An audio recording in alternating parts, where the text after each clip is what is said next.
In the phrase by Greg Wininski, the ridiculous and reductive stage brawls for the Coliseum crowds.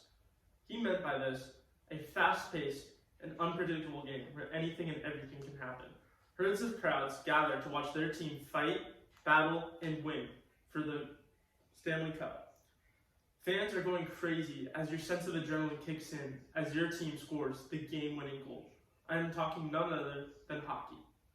I've been watching hockey since I was 8 months old when I went to my first NHL game. I have been playing the sport for 15 years.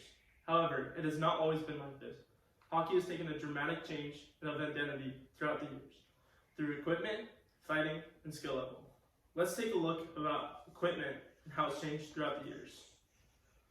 When hockey was first introduced in the late 1800s, hockey players wore equipment not to keep themselves protected, but to keep themselves warm. Goalies wore leather cricket pads to protect their legs, but also wore no other equipment to keep themselves warm. The puck was made up of wood, which was less damaging to players. Although this kept them warm, in the early 1900s, as the NHL was introduced and players became more physical and more aggressive for the puck, more equipment became introduced to help players be protected. The leather elbow pads, the leather knee pads, and the leather chest protector all became vital sources of equipment for hockey players. In 1933, Ace Bailey of the Toronto Maple Leafs and Eddie Shore from the Boston Bruins collided heads. Their head injuries sparked a new wave of commotion, influencing people to wear leather headgear. In 1959, Marquise Planty of the Montreal Canadiens took a slapshot to the head, injuring him to the almost brink of death. He began wearing a leather helmet and sparked goalies to wear their leather helmets as well. In modern times, people began wearing more durable and long-lasting gear than ever.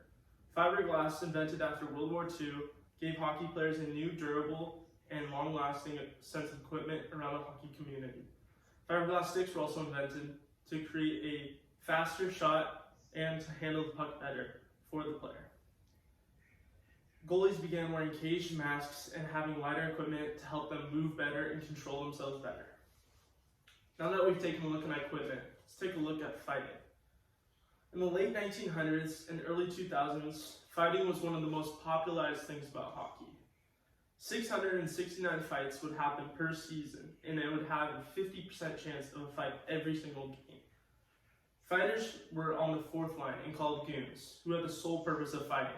Daniel Carcillo had 324 penalty minutes in 19 regular season game fights. This was an often occurrence for the late 1900s and early 2000s. However, in the 2010s, fighting took a significant decline. There was a total of 224 fights in the 2018-2019 season. A decade before that, in the 2008 and 2009 season, there was a total of 734 fights. Fighting now in the late 2010s had an 18% chance of occurring every single game. The reason being is because roster space was very precious to general managers, and they wanted every role to be fulfilled and not have goons on their team. Now that we've took a look at fighting, let's take a look at skill level and how this has changed over the years throughout hockey. Not only players have evolved, but coaching has also evolved. New plays have been developed to help coaches and players work out better scenarios for their team to help them win. Player skill level has also never been closer. A great example of this is when the Buffalo Sabres wiped out the #1 seeded Ottawa Senators in the 2008 Stanley Cup playoffs. Goalies has also developed into something completely different than they were in the early 1900s.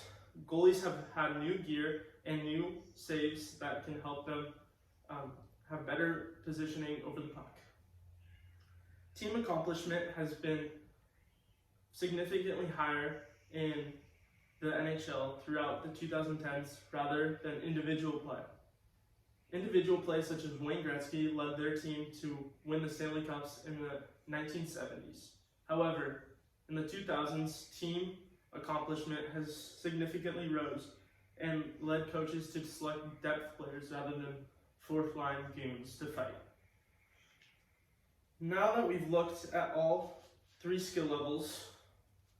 Now that we've looked at skill levels, we can conclude that equipment, skill level, and fighting has evolved throughout the NHL from the past to the modern times.